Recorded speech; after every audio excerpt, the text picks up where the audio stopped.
Good morning, everyone. Just wanted to quickly go through the save system we did end up setting up, just to highlight what happens. So I have the Unreal Matrix Small City, Unreal Matrix 5, or Unreal 5 engine. In this city, there's 611 buildings. I've gone through a script and combined all the static meshes into actors and named them for each building. So I have 611 actors out here that make up these individual buildings. Then at runtime, we grab actors that are near the player and load them from save. We do that asynchronously, so we load the save into memory asynchronously, and then we generate instant static mesh components and we add them to the buildings. And we do that based on how close they are to the player. And initially we do that the first time you play the game, it will generate all the buildings and save the file down. So that has some delay and hitching to it. I'm hoping to just be able to take those save files and just include them in the build, and so it's done. But I am finding that those save files are stored in your app data. So let's look through where everything is right now. So we have 611 actors out here with instant static meshes on them. I have a script that goes through, and we'll walk through every piece of this.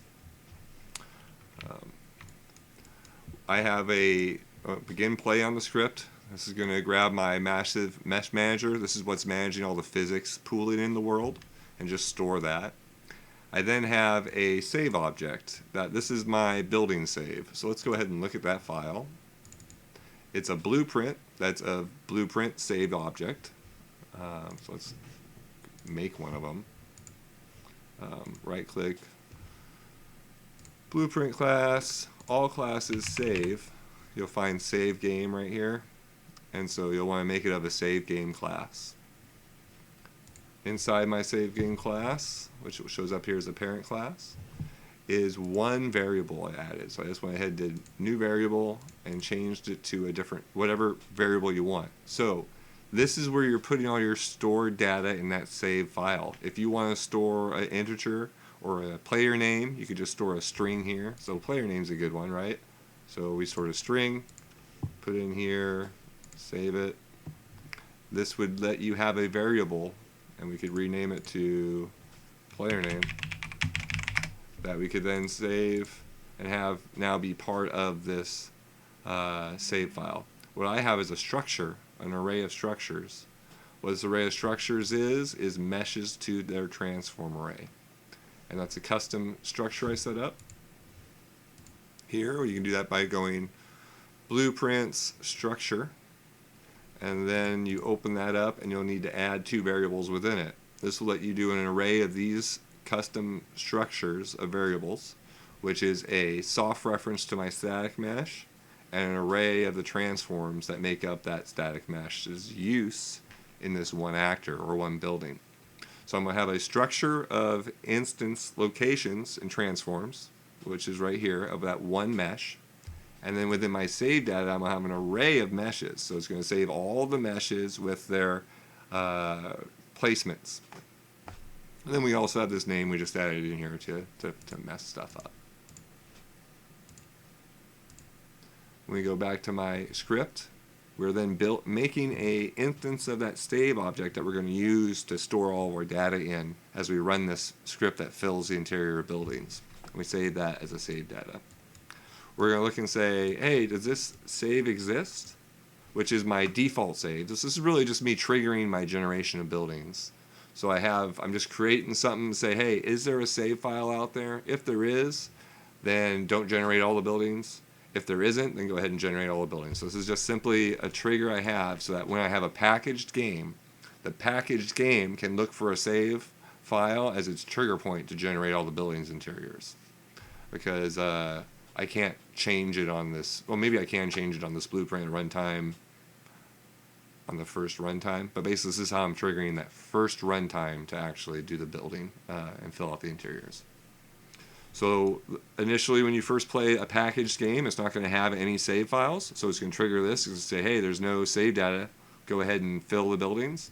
And what we're going to do, go down here is wait 10 seconds, access my building prep script that has all my 611 actors that I'm going to go ahead and fill, add those into a queue, and then it's going to come down here. Is what I'm doing is it's looping. It's going to go down here, grab one building, fill it, or do the logic for it, and then wait for that, and then check every 1/4 of a second to see if it should fill the next building in the queue or if it's still filling the current queue. This is how I'm doing some dithering down the way, or can allow dithering down the way in my ticks. But that's a lot of, we're not going into how we're doing the filling, but this is just how we're saving it. So we'll go through here, we'll dither how quick we'll fill buildings, and we'll also then look and see if that building's been filled already, which is really the save file part up above. So up above we say, hey, have we already generated these? If we haven't, then we need to go down here and dither filling them. As you dither filling them, what's going to happen is when you're regularly playing the game, and we have not done this part, we're going to just have a wake actors up where it's going to have a sphere around the player. And that sphere around the player is checking all the 611 buildings to see if they're close enough to the player to throw them into this script. It will then trigger build filling with those overlapping actors, add them into the queue, and what the queue is going to do is come through the very first thing here and say, hey, have we already looked at this building yet? And it's just going to search by building name. If we have already looked at it, it's just going to stop and re-trigger to load again. If we have not looked at this building yet, then we need to go down and see if there's a save file. So we'll go down here, we'll take our target actor or target building, use that name as our save slot. Say, hey, does that save slot exist? If it does exist, true, we're going to come down here and say, hey, do we need to regenerate buildings? Because I have a flag so I can regenerate buildings anyway. If we're not regenerating the building, we're going to come down here, asynchronously load that slot, which is named after the actor. The completed pin here will only execute once the actor's been, or the save's loaded. So this is one of those future tick pieces that is caught by the by this trigger here saying, are we clear to process? Because this makes this asynchronous makes this no longer running in step with the game thread for this script.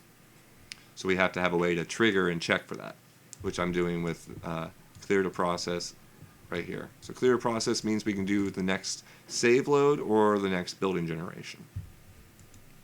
So I come down here, you could do it synchronously, but then you're going to have a hitch as it's pulling that data up from your save file. Asynchronous is going to remove that hitch and just give you the save file. It's going to come off complete. If it was successful, make sure I cast to the save file that the template's for. I'm then going to save that data out, which has my mesh and transform structure in it. That mesh and transform structure, I'm going to go ahead and do a loop. This is a custom loop. It's just a loop that's faster. It saves the variables instead of referencing them every time it executes. This loop loops through for each static mesh. It will come down here, add an instant static mesh component to that building actor, set the static mesh on it, and then it will do a bulk add locations for all the transforms that we put in there. Then come down here, said the same, saves good, reset our variables that are in the script just to keep them clean, and say we're process ready to do the next one. And we'll rip through that looking at save files. And I'll show you the save files here. In Editor, when you're playing in Editor, these save files will be stored in your project file, saved games, and these are what they look like. They'll be named differently in Editor versus a package because the actors have a different name that they reference for some reason. And I am referencing their object names, not their display names. So here's these, what you're seeing here are the ones 614, which includes my actor down at the bottom that says it's, or my one save at the bottom that says it ran. And then here are the ones in a packaged build. So here's how they're named in unpackaged editor, and then on the other side is a packaged build. You can see the number gets much bigger. They have a much longer identification number where they're just 1, 2, 3 in your editor. Also in a packaged build, it's going to put it in your app data local project name saved save games folder instead of in the project folder.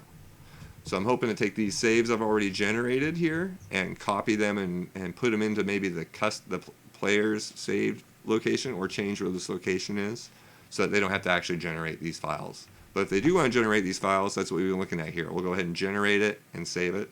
Let's look at the saving part of the script. So up in the beginning is where I'm doing the loading, where I'm checking to see up here if we need to generate a new interior or if we can load one and just put the instances where they need to go. If we do need to generate one, that's what all this stuff here we're not going to walk through is. But we'll go down to where we save, which is down here at the bottom. So we come out of my generation, which is putting instance static meshes in that actor to be floors and chairs and columns and stairs and stuff like that. And we're going to strip them all out and put them in the save file. So we come down here, we have our target actor or our building. We come over and we grab all the components of the hierarchical or instance static mesh, just to make sure I grab them all. They're just the same thing, only different names. We loop through all those instance static mesh components, because now we have a filled building by either procedurally. We filled the building, so we're looking through and grabbing all those instances. Get their instance count.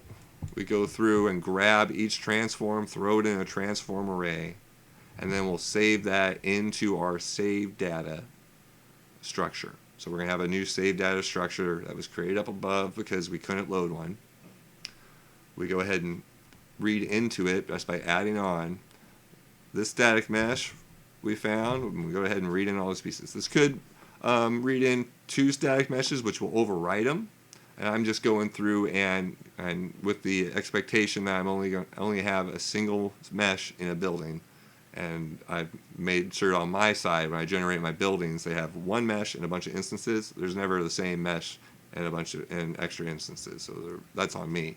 You would have to check here just to make sure, because the map will overwrite if you have if you write add here. That add, see if it says on it, the add will actually overwrite in map rather than add to. So overwrite, or it really should just be update or something like that. It writes and will replace your map. So make sure you know what you're doing when you're dealing with maps and structs. I do the same thing for instance static meshes, just to capture them. Rip through, grab all the instance static mesh components, grab the count, grab the locations, put them in an array, put that into the save file. And then down at the bottom here, I have 2 options: save it to a save slot synchronously or asynchronously. So I'm going to do the asynchronous one. So then we'll pull off the completed pin, and pending once that completes, we'll finish this and once again enable ready to process. And so this way, what we're doing here, and then I'll clear out my save data on a successful save. I should do it probably both either way. Oh wait, probably should do it either way, is clear out that save data. So to walk through quickly, I have 611 cities, or 611 buildings. Those buildings are made up of instance static mesh components that I've grouped together into an actor, then bounds. I then fill that building up with levels and stuff inside of it, and I want to save the interior, the stuff that I generate and fill up inside the buildings, so that during runtime gameplay I can go ahead and pull that in or get rid of it and not generate it during runtime. I wanted to see how good the save system was, how fast it can load, and how it works. And so we're doing it this way to test it. I could also use this to expand and save everything that happens in the world. I have a quadrant hash system set up so that about every city block I'm saving all the other assets in the world that are not the building, and also any destruction. Whenever a building is destroyed, after those pieces stop moving, they're saved to the quadrant or city blocks rather than the building. All I have to do is just make those save files as well, which would be about another 600 of them, and then we have the entire static part of the world saved. Not any of the moving actors or things like that, but all the static stuff would be saved. And I could reload that back in the same manner. So that's the plan. The save files themselves are pretty noisy.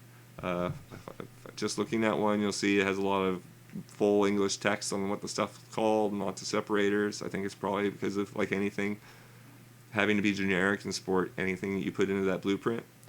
So you could, of course, make this much faster, writing it in C++ and doing your own parsing and codecs on what you store and how it's deciphered. I'm using just the straight save file system. And so for these 611 buildings, those interiors are about 600 megs of data in those 600 files, and so that's what it would have to bring in. The smaller you can make those files, the quicker it would load, because it's just about moving data. All right, everyone. Thank you for watching. Have a great day.